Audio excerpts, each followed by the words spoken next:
Hi guys, and welcome to Project Enigma episode 7, where we are going to be taking a deep dive into the Scole Experiment, providing some details which aren't often shared across the internet. Of course, we knew Robin personally quite well and were in discussions, and he was able to share some things to us on a personal note, which we are also going to be sharing in this video, and trying to answer one of those most important questions: why did the Scole Experiment suddenly and abruptly stop?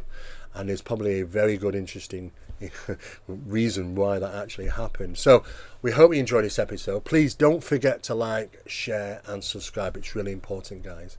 Thank you. Hope you enjoy the episode.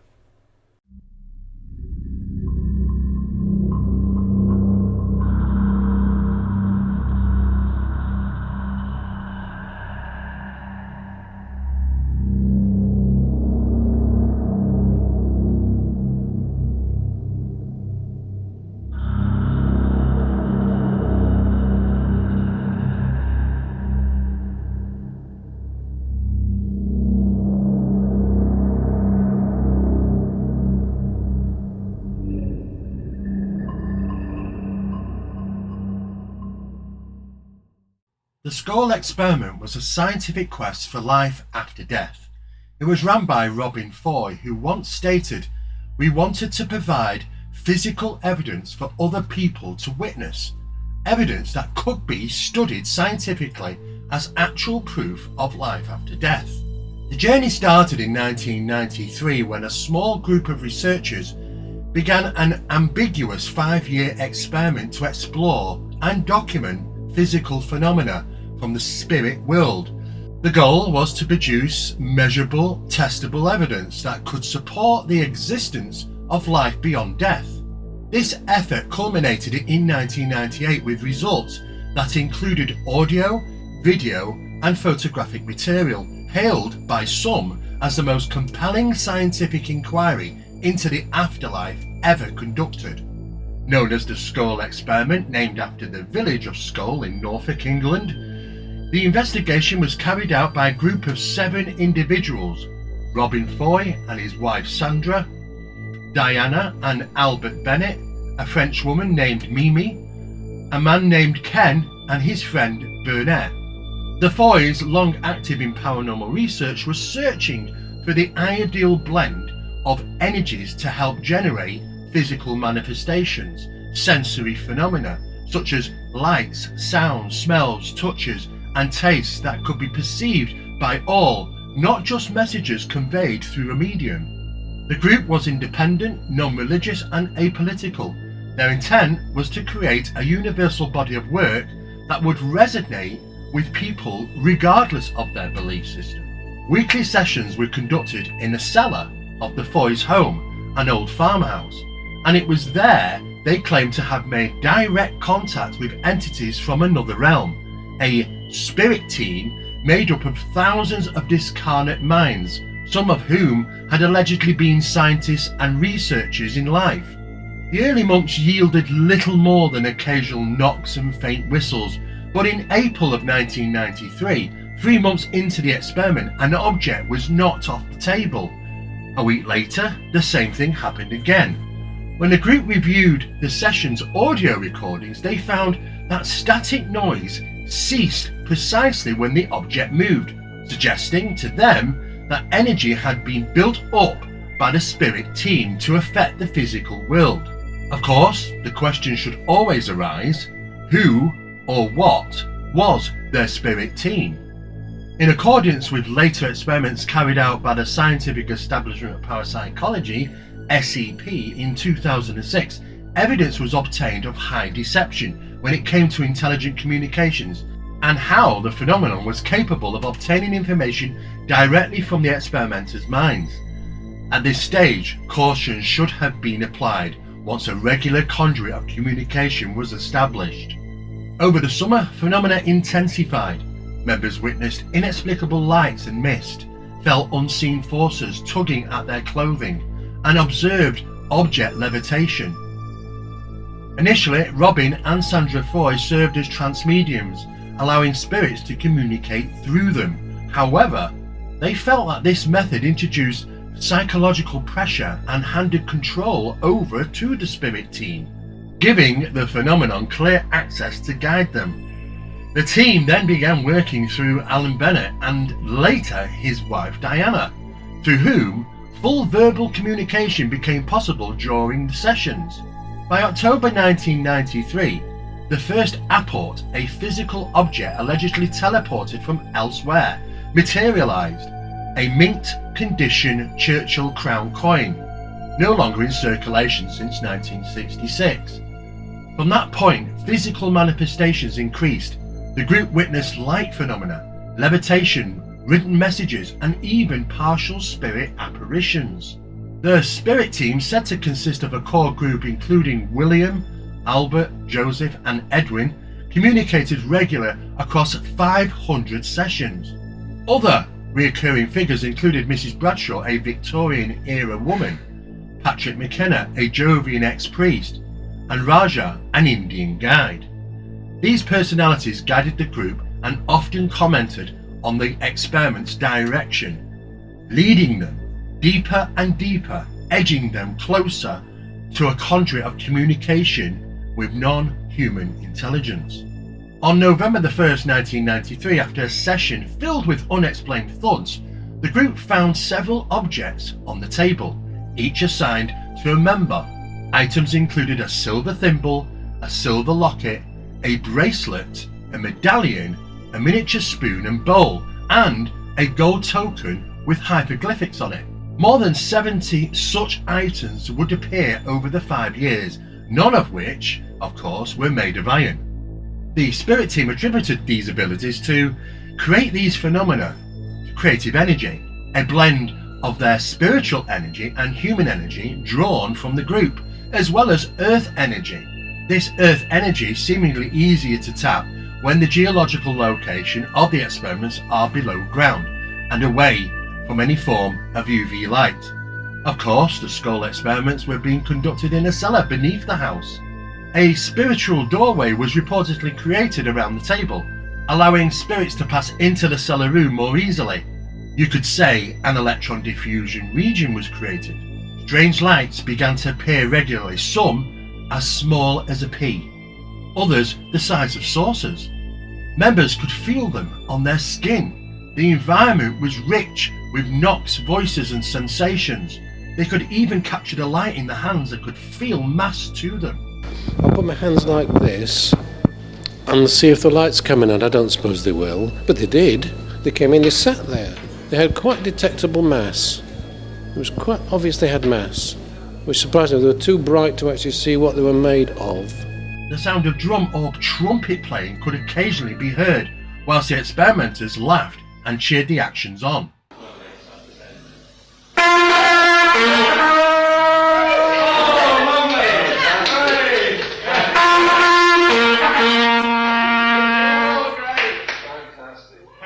To support their work, group members were asked to mediate daily and told it would foster harmony and the raising of the vibrational energy, all alleged essential elements for these manifestations, according to the spirit team, that is. On January 3rd, 1994, one session saw the table actually levitate about a foot off the ground. Afterwards, more items appeared: an ivory cocktail stick, a pearl necklace, an ancient spoon, brooches, medallions and more. Of course, critics questioned the authenticity, suggesting trickery. However, the group had taken steps to eliminate that possibility. Members wore glow-in-the-dark Velcro wristbands, luminous knee tabs, and monitored object placement with tags. There was one single entry to the cellar. Microphones recorded audio and temperatures were logged before and after the sessions using thermometers placed both indoors and out. In February 1994, the group began conducting photographic experiments using a 35mm camera without flash, operated only by the spirit team's request. Despite the total darkness of the cellar, the camera not only captured images, but also operated seemingly on its own. At this stage, it's important to point out that the experimenters were informed by the spirit team that such actions can only take place in a dark environment. There was the first obvious lie. Numerous experiments have been conducted where manifestations and materializations have taken place in a location that did not require light deprivation. One of the film rolls revealed striking photos of St. Paul's Cathedral during World War II Blitz, a wrecked bus, a 1936 Daily Mirror front page newspaper, World War I soldiers and more. Other experiments utilised crystals and a specialised photographic camera that seemingly caught image of faces deep within the crystals, which would often change. The photographs were unexpected, and their origins unclear. Upon investigation, the Daily Mirror cover was nearly identical to the archived edition, though with slight differences, suggesting it may have come from an alternative print run. Some images were said to be taken by the spirit team whilst alive, providing a profound and puzzling bridge between worlds. Further sessions saw multiple cameras used, and again images appeared on undeveloped film, statues, people and objects from across the globe. The spirit team explained these were initially projections of thought energy, some copied from existing photos. Later, however, they promised original images would appear. By spring of 1994, the experiment entered phase 2 with 4 key goals: to invite outside observers, conduct sessions outside of the cellar, publish their findings and involve scientific professionals in analysing their work. According to the spirit team, these steps were necessary for credibility and global dissemination. A particularly notable communication came through a new spirit entity named Paxton, who revealed the involvement of a council of communion, a body of 13 advanced souls overseeing cross-dimensional experiments. Interestingly, the same number of individuals were used in a typical coven. The group would later learn of other spiritual councils with similar roles. In the months that followed, both the scope and ambition of the Scole Experiment grew. Spirit lights were manipulated by thought. I have this bad knee, and at one point we had a light that was moving around the room and rested on my knee for a minute and suddenly moved inside my knee. Yeah, she just went into my bad knee. The lights in particular were the most remarkable thing. They weren't working on film phenomena at that time, but the lights were the most remarkable thing.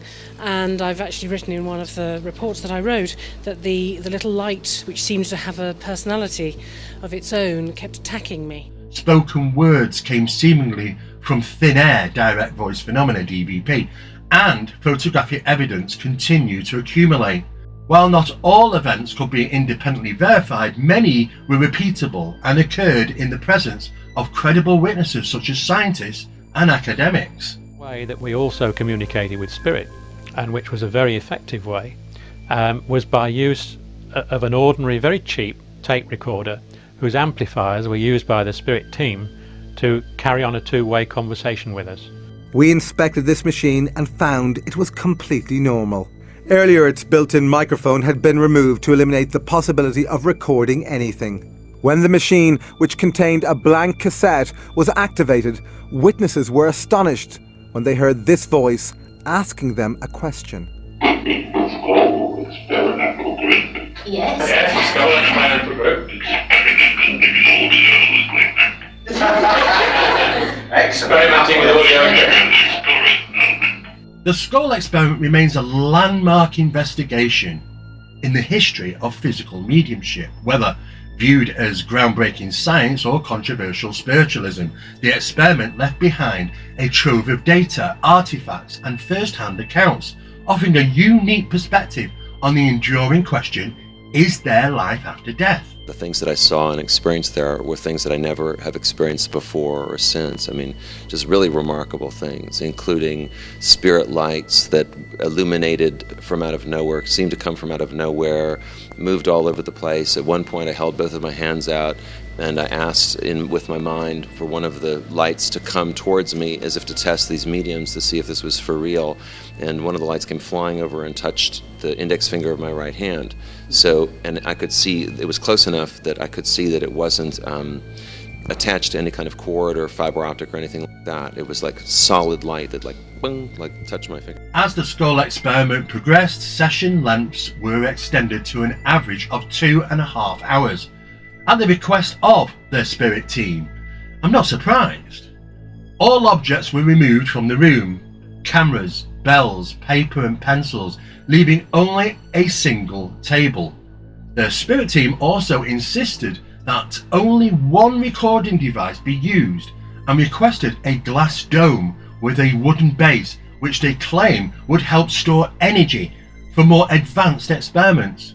Now, domes have also been used in communication, when recording equipment had recorded vocal responses that were seemingly inside the dome with the equipment. Such experiments of this nature have been carried out by SCP in the presence of other researchers and academics. On Friday, September 23rd, 1994, the group conducted a preparatory session at a local library ahead of their first public demonstration. Although uncertain whether the phenomena could manifest outside their usual location in Scole, their concerns were quickly put to rest. Spirit lights appeared, unseen hands touched participants, and Ken, one of the members, was nearly pushed off his chair. The dry run had been a success.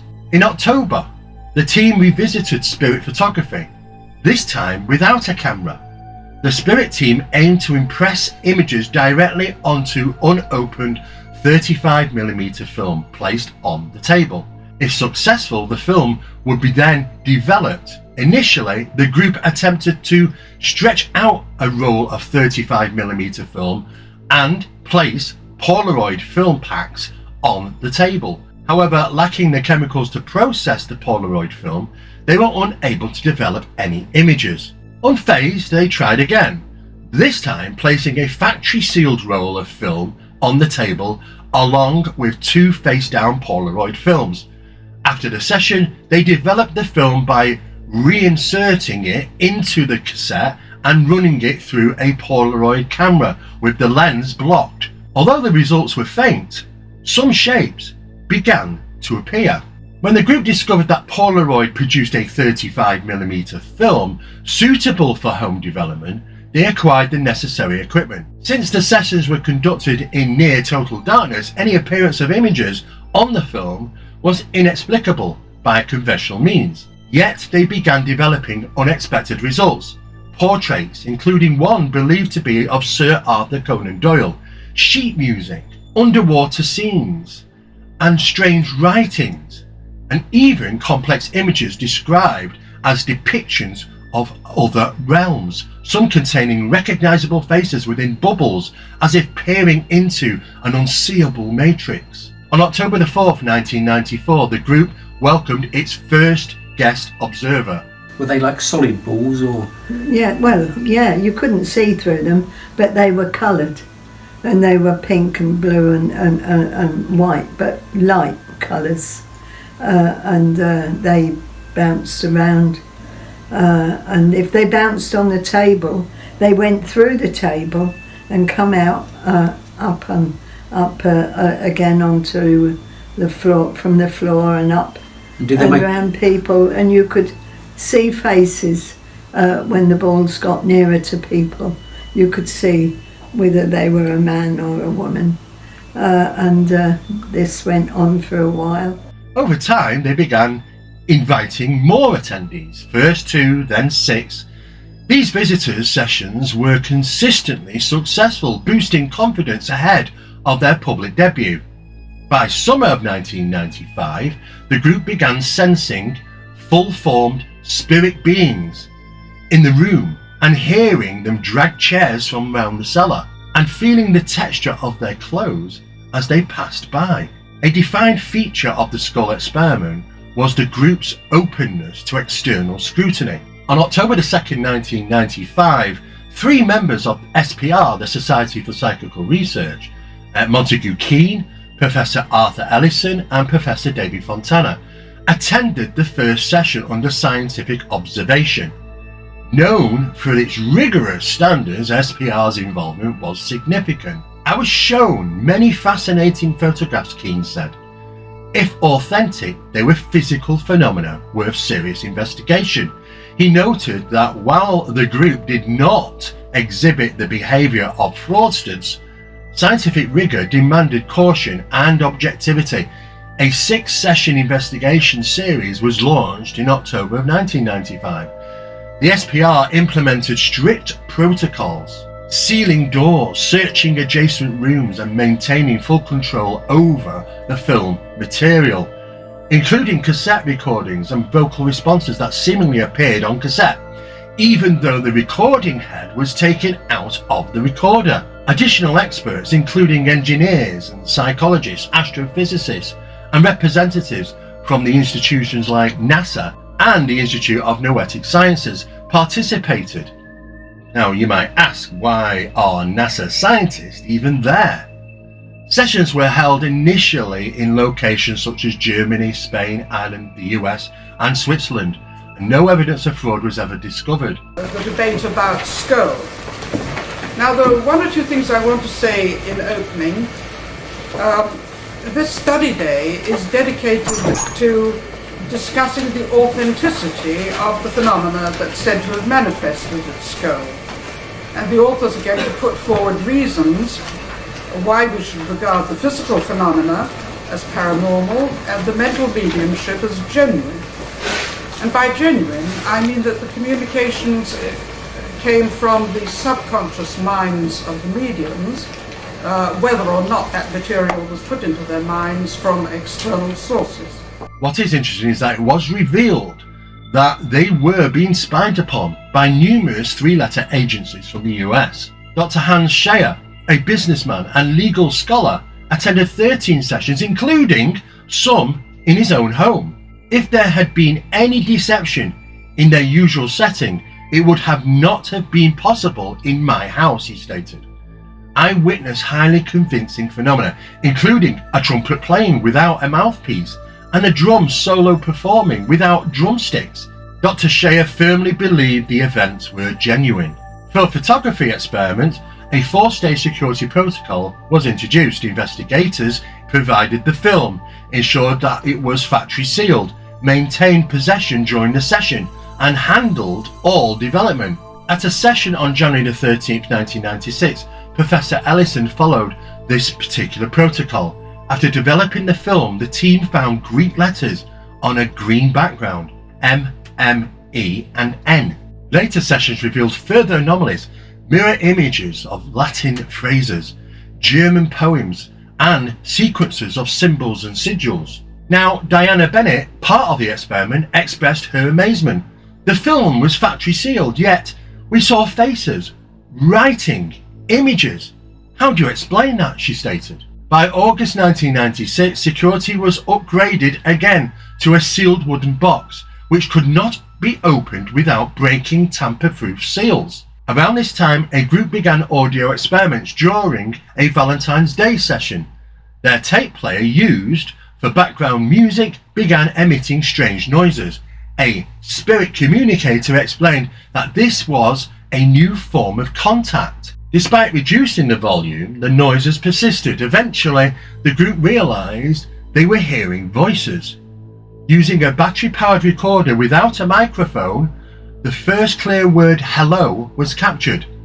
The spirit team referred to this as trans-dimensional communication, TDC, a method allowing interaction with non-physical intelligences. TDC is actually part of the larger process known as transplacement, which was studied in great detail by SCP in 2014. By 1997, the team launched Project Alice, aimed to capturing spirit phenomena on video.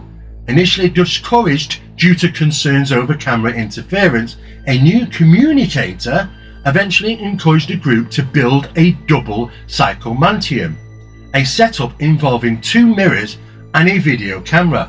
This configuration was designed to create a reflective loop or doorway to another dimension. The first significant breakthrough came on June the 5th, 1997. A new tape was inserted and filming began while the room was still lit. Upon playback, a man's smiling face, unknown to the group, was seen on video. The fact that it had been recorded in lighted conditions was a turning point. Yes, no darkness required, which apparently was one of the said conditions by the spirit team during earlier experiments. Later that month, during a similar session, visual distortions and strange patterns appeared, followed by what appeared to be an entity from another realm. Now don't get me wrong, this was actually requested for, to be able to converse with things beyond our realm and reality in a sense of speaking. Then another entity appeared. These were described as alien grey type faces that had a blue appearance on film, hence when they were seen they were referred to as blue. By August, the spirit team requested a halt to visitor sessions, citing interference with energy levels. It's a bit strange. Over the following months, the video results grew more dramatic. Coloured patterns, moving figures, and eventually visible hands passing across the screen. However, on November the 23rd, 1996, more than 5 years after the experiment began, the group allegedly was told to end all operations abruptly. An unknown entity had begun tampering with the interdimensional gateway, raising concerns for the group's safety. "We always knew there was a plan," said one member. "We just didn't expect it to end so abruptly." Throughout the 5-year duration of the Scole Experiment, the team conducted visual, audio and photographic experiments with results that remain controversial. A number of books and reports have been published. However, only those close to Robin, including myself and fellow researcher Don Phillips of the Phenomena Project, came to learn that there was considerable information withheld from the public that could have tarnished what Robin set out to do, to simply provide evidence of an afterlife. The truth of the matter is, what he got was much more than what he bargained for. Robin shared in private discussions that the group had eventually requested communications with NHI. At first, the communications were subtle. However, as time passed, they became more present and regular, not only appearing on unused videos and photographic film, but also visually witnessed within our reality. As the group seemingly overindulged themselves without specific safety protocols, they started to slowly lose control of the circle. The phenomena was starting to get under their skin. By the time they had realised this error, it was too late. These intelligences, first one, then two, amounted to a tremendous number, which were now making themselves known even away from the experiments and into their everyday lives. By his own admission, Robin stated that these particular entities never left. As time passed, Robin, who led the experiments, became plagued with illnesses and eventually passed away. What was noted and experienced throughout this area of experiments were well beyond the parameters of known physics. UFOs the size of dinner plates materialized and were described as real-looking flying discs with multiple lights on them, and occasionally firing beams of light down onto the seance table. Whilst flying around the room, the beam of light never moved off its point of illumination on the table. Balls of intelligent light forms materialized and traversed the room, occasionally landing on the hands of the sitters, who claimed to feel weight and mass in them, but far too bright to see if anything lay beneath the tremendous light source and being emitted. Some passed directly into people and could be felt inside them, moving about only to emerge from them abruptly with a clear and distinct popping sound heard. It was like when the lights went out, you could look up to this ceiling of the cellar and you were looking into the cosmos in the dark, starlit night. And I thought, wow, now that's clever. Small, white, pale lights, some green, some blue, some yellowy, streaked around us, partially and momentarily illuminating our blacked out room. One difference was that this time the light seemed more hooded, if you like tiny torch lights, but with no body to the torch. And when they shone right across the room. They would light me up for the whole room to see, and everybody else in turn. They would have torch lights that would focus on something in the center coffee table, and as the orbs whizzed around the room, they would never lose the link between the orb shining the light and the object they were focusing on. So think about that. You have something emanating light going like this, and always targeting without fail the objects it had chosen to focus on. They were quite small. Some of them were only perhaps a foot or 18 inches, and some of them maybe 2 feet in size. But they materialised in front of us. I mean, a flying saucer, the classic saucer shape with a dome on top, with little windows and lights blinking, appeared above the coffee table and hovered and flew around. These lights, maybe half a dozen or 7 or so objects, seemed to be exploring several sitters, exploring the central table, and the lights that came from under the flying saucer, if you don't mind me using that term, also was able to maintain its focus as it whizzed around the room at some speed. The realism of losing control over the circle led to panic and forced the closure of the experiments. Hitchhiker-type phenomena occasionally tracked the experimenters back to their homes, which delivered various forms of poltergeist-type incidents.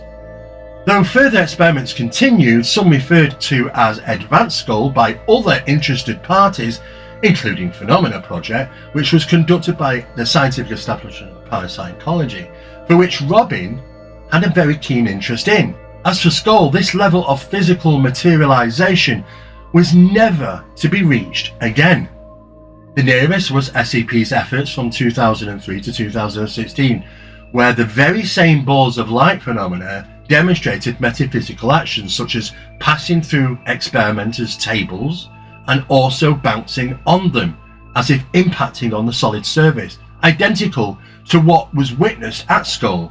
One thing SCP did excel at was NHI communication, leading to discoveries in deception, telepathic communication, and transplacement phenomena.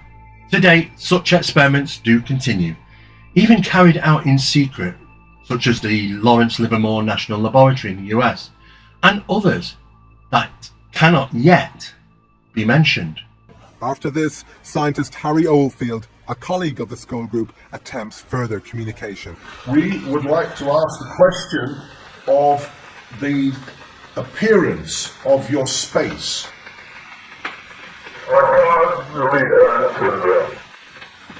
Can you tell something about Scole?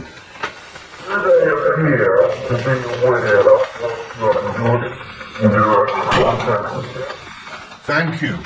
Will the work progress? Thank you. This is what I needed to know. I want to thank you for watching this video, and I hope you enjoyed it. Please don't forget to like, share and subscribe, and we will be back to you very soon. Thank you.